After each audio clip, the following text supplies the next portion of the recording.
سے رکھے آپ کو بھی میرے بھائی، اللہ جی فرمائیے. سب مسلمانوں کو خیریت سے رکھے. سر یہ غیبت کے بارے میں تھوڑی ڈیٹیل یہ جانی تھی کہ یہ جو جوک در جوک عورتیں جائیں گی جہنم میں، یہ غیبت کی وجہ سے، کیونکہ وہ باتیں بہت کرتی ہیں اور باتوں میں آج کل ہماری غیبت شامل ہو گئی ہے میرا خیال ہے. اب تو مرد بھی اس میں مطلب ہراول دستے کے سردار ہیں. یہ تو ایسی لذیذ غذا ہے میری بہن، اللہ نے مردار ضرور کہا، مردار میں مزہ بڑھا کہ وہ ہوتا نہیں پاس آدمی، ہم اس کو برا کہتے جاتے ہیں، دفاع کرنے والا کو ہوتا نہیں، اس لیے مزہ لے کر بات کو بڑھاتے جاتے ہیں. گناہ بہت بڑا، توبہ توبہ، غیبت سے بڑا بھی کوئی گناہ. اور غیبت جو کرتا نامراد، اس کو یہی خسارہ جو ہے کہ اس کی نیکیاں اس کو مل رہی ہیں جس کی غیبت کر رہا. اس لیے جس کو کوئی نیک بندے کو بتاتا تھا نا کہ فلاں جگہ آپ کو برا کہہ رہے تھے، وہ کہہ رہے یار وہ میرے بڑے محسن ہیں، میرے ساتھ بڑا احسان کر رہے تھے، میں ان جیسی نیکیوں کہاں کر سکتا تھا، ان کی نیکیاں خام خواہ اللہ نے مجھے دے دیں، اس لیے وہ اپنا بیڑا غرق کر رہے ہیں، میرا تو بھلا کر رہے ہیں. اس لیے میری بہنیں بھائی سب توبہ کریں، کسی کو برا کہنے کی بھی اپنی فکر کریں. باقی کچھ چیزیں ایسی ہیں غیبت کے بارے میں وہ سمجھنے کی بھی ہیں، جو ہے نا کہ کسی کو اس کے پیچھے برا کہنا کہ مطلب نہیں کہ بہتان لگانا، بہتان الگ گناہ، اس کا واقعی کوئی عیب ہے، برائی ہے ضرور، آپ بیان کر رہے ہیں، یہ غیبت ہے. مگر یہ اس وقت غیبت ہے جب نیت صرف اس کو ذلیل کرنے کی ہو، کہ آپ اس کو بدنام کرنا چاہتے ہیں، اس کی عزت نہ رہے. اگر یہ گندی نیت ہے تو پھر غیبت ہے، پھر سارا گناہ. اور اگر اس کی بجائے کوئی اس کا بھلا کرنا ہے کہ وہ غلط کام کر رہا، آپ کے اس کے ابا جی کو بتا رہا ہے، اس کی امی کو بتا رہا ہے کہ بچہ خراب ہو رہا ہے، اس کو ٹھیک کرے، تو یہ کوئی نہیں، یہ خیر خواہی ہے. کوئی آدمی رشتہ مانگ رہا کسی سے، آپ کو پتا ہے کہ یہ تو نشہ کرتا بچہ، آپ بتا دیتے ہیں بیٹی والوں کو کہ ایسا ہے، یہ بھی غیبت نہیں، یہ ذلیل کرنے کی بات نہیں، ان کی خیر خواہی ہے. حدیث کے راوی جو ہیں ہم کہتے ہیں وہ راوی جھوٹا تھا، کذاب تھا، دجال تھا، یہ بھی ان کے ساتھ ہمارا بیر نہیں ہو سکتا، وہ جنت میں ہی بیٹھے ہوں. حدیثوں میں وہ نہیں احتیاط کرتے تھے، اس لیے رسول اللہ کی حدیث کی حفاظت کی خاطر یہ کڑوی گولی نکلنی پڑی نا. اسی طرح گواہ کوئی آتا ہے اس پر جرا کرتے ہیں پھر کہ یہ تو جج صاحب اس میں یہ خرابی ہے، وہ بھی صحیح انصاف کی خاطر.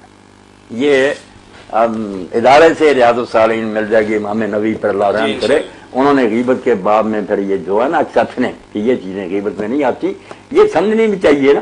اندھا تو صرف کسی کو برا نہیں کہنا، برا تو کہنا پڑتا. یہاں میں وضاحت کروں، کئی لوگ کہتے ہیں فلاں مر گیا یہ اچھا تھا یہ برا، آپ ممبروں پر کیوں بیان کرتے ہیں؟ یہ بھی بیوقوف لوگ ہیں، حضور کی دو حدیثوں کو جمع نہیں کرتے.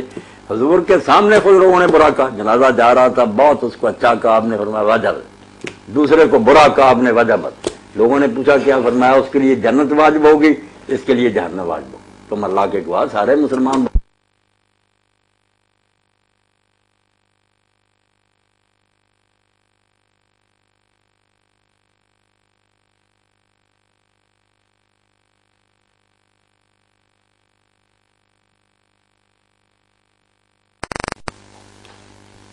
بسم اللہ الرحمن الرحیم.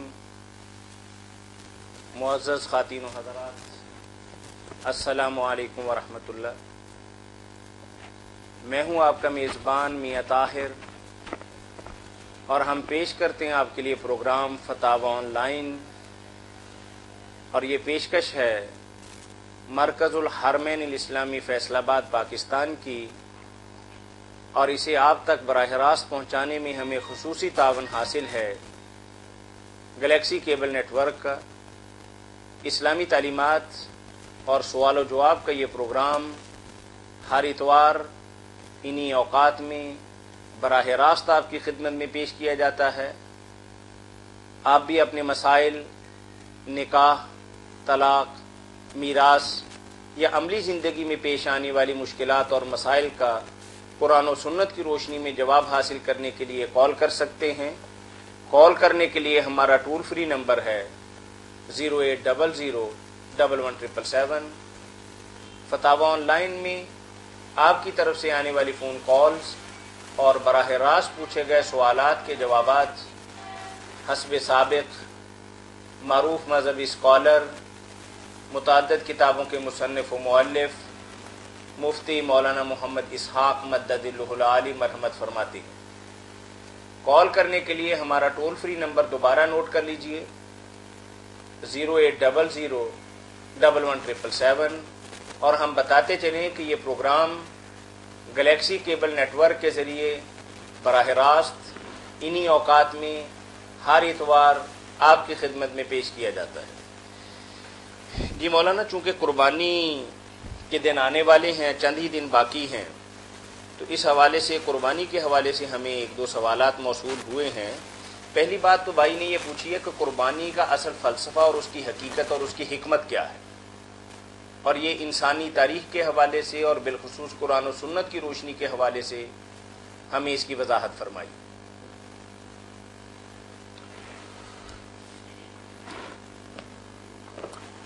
قربانی تو ہم اپنی زبان میں کہتے ہیں، اصل میں عربی زبان میں تو جو لفظ اس کے لیے آیا نا وہ اضحیہ نا، جو قربانی کرتے ہیں عید کے دن جانور ذبح کرتے ہیں، اضحیتن، اسی کی جمع اضحی ہے، اضحاتن بھی اس کی واحد ہے، اس کی جمع اضحیٰ ہے، اس لیے کہتے ہیں عید الاضحیٰ، جو عید الاضحیٰ کہتے ہیں نا وہ غلط بات ہے، ضحیٰ تو ہے چاشت کا وقت ہے، اضحیٰ یہ اضحاتن کی جمع ہے قربانیوں کی۔ تو قربان جو ہے نا اصل میں قرآن اللہ تعالیٰ نے جو لفظ بولا نا قربانی جانور کے لیے وہ تو الگ ہے، مگر یہ بات جو ہے نا کہ آدم علیہ السلام کے بیٹوں میں اذکر ربا قربان، جب انہوں نے قربان کیا تو قرب سے نکلا نا، قریب ہونا۔ حضرت علی رضی نے اپنی ایک تقریر میں فرماتے ہیں صلاۃ و قربان، نماز بھی جو ہے یہ قربان ہے، یہ جانور کو بھی اللہ نے کہا آدم کے بیٹوں نے قربان کی۔ تو قرب اس لیے ہے کہ بندہ اپنے رب سے دو وجہ سے دور ہو جاتا، اس کے اپنے جسم میں جو نعمتیں ہیں، اتنی طاقتیں ہیں، یہ سمجھتا میرا کوئی کمال ہے، شکر نہیں ادا کرتا، اور دوسری طرف جو مال و دولت ملی ہے اس پر نازاں ہو جاتا مغرور۔ یہ دو چیزیں دور کرتی ہیں رب سے، نفس اور مال، نفس سے مراد تو جان ہے، ان دونوں کا علاج ہے دو قربان کے ذریعے کہ دو کام کرو تم رب کے قریب ہو جاؤ۔ جو دوری ہوگی نا، صلاۃ قربان ہے نفس کی قربانی، کہ جب آدمی نماز پڑھتا، جھکتا، سجدے کرتا، دعائیں مانگتا، اپنے ذہن سے غرور کو خرد کرنا مانتا ہے جو کچھ ہوں تیری عنایت اور مہربانی۔ اسی لیے حضرت علی فرماتے ہیں نماز بھی جو ہے قربان ہے، اور یہ جانور قربان کرنا یہ بھی اس بات کا اعتراف اور اعلان ہے کہ من کا ولا کا، تو نے سب کچھ دیا ہے تیرے ہی لیے، ہمارا کیا ہے۔ تو یہ دو چیزیں جو ہے نا جن کو اکٹھا بھی کیا گیا، ان صلاتی و نسکی، میری نمازیں اور میری قربانیاں اللہ رب العالمین کی، تو یہ دو بالکل آپس میں جوڑ ہے ان کا۔ اسی لیے فصلی لربک وانحر، رب کے لیے ہی نماز پڑھ اور اس کے لیے ہی جانور قربان کرتا، یہ قربان ہے، اصل میں قربان ہے ہماری بولی میں قربانی، کہ رب سے جن چیزوں سے ہم دور ہو گئے تھے کہ میں ہوں اور میرا سب کچھ مالک دیتا تینوں تے تم سب کچھ پایا، جو تم آپ سے اپنا پایا ویخ کتوں ہاتھ آیا۔ مسئلہ تو دین کا یہ کہ میں اور جو میرا، یہ دو لفظ ہیں، ان کے بارے میں سوچئے ملے کہاں سے، میں کہنے کے قابل کہاں سے ہوا، تو تھا ہی نہ، اب بن گیا، سب کچھ ہے، سب کچھ مالک دیتا تینوں تے تو سب کچھ پایا، جو تم آپ سے اپنا پایا ویخ کتوں آتا ہے۔ یہی سارا دین کا فلسفہ۔ تو اس لیے قربانی بالکل اللہ تعالیٰ کے قریب کرنے والی بات ہے، انسان کے ذہن میں یہ بات جما دیتی ہے کہ میرا کچھ نہیں ہے، سب اللہ کا، اور جہاں وہ چاہے کہے اس کو خرچ کرنا۔ اور اس کا کمال ابراہیم علیہ السلام کا واقعہ، اسی لیے اللہ تعالیٰ نے اس کو اسلام کہا نا، کہ اسلام نام لینے کو تم سب کہتے ہیں ہم مسلم ہیں، مگر اسلام کے لفظ کا معنی تو اس دن کھلا جب فلما اسلما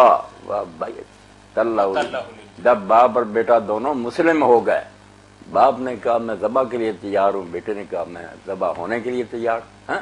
اس وقت کہا کہ جب باپ بیٹا دونوں مسلم ہو گئے۔